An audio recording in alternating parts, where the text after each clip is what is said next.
Good morning. Thanks so much for your willingness to contribute to the RISE Alliance for STEM Education in Monterey County. This is just a brief introduction to the next generation science standards. And I want to lead off just by sharing that the next generation science standards, or NGSS, has three dimensions or components. The first are the core ideas. The second are the science and engineering practices. And the third are the cross-cutting concepts.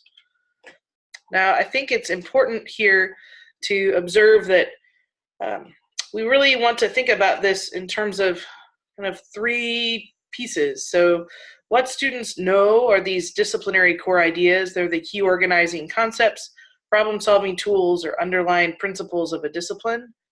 The what students do, or the science and engineering practices, are the behaviors that scientists engage in as they investigate and build models and theories about the natural world. And they're also a key set of engineering practices that engineers use as they design and build models and systems. And the third component, or how students think, are the underlying themes that have value in all disciplines of science. So as just a brief overview for the disciplinary core ideas, there are four content areas: life science, physical science, earth and space science, and then engineering and technology.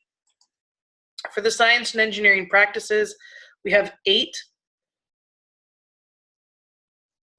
For the cross-cutting concepts, we have 7.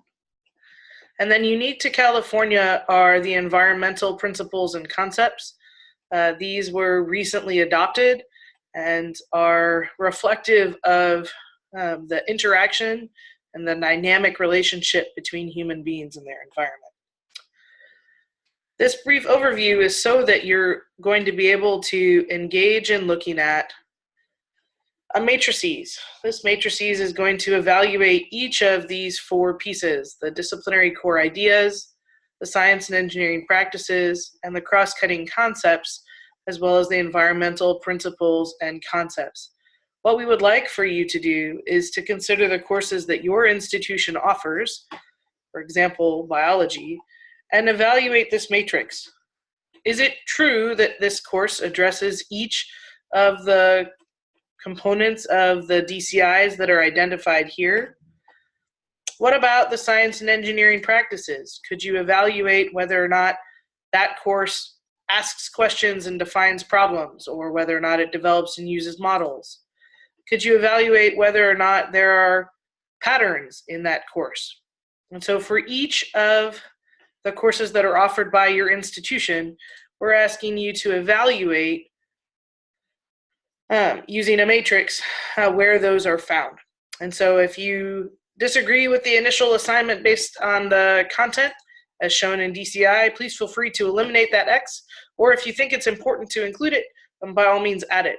For the science and engineering practices, the cross-cutting concepts, and the environmental principles and concepts, we have not identified those. It would be great if you could do so for your courses. As always, if you have any questions, please don't hesitate to contact me. Thanks again. Have a great day.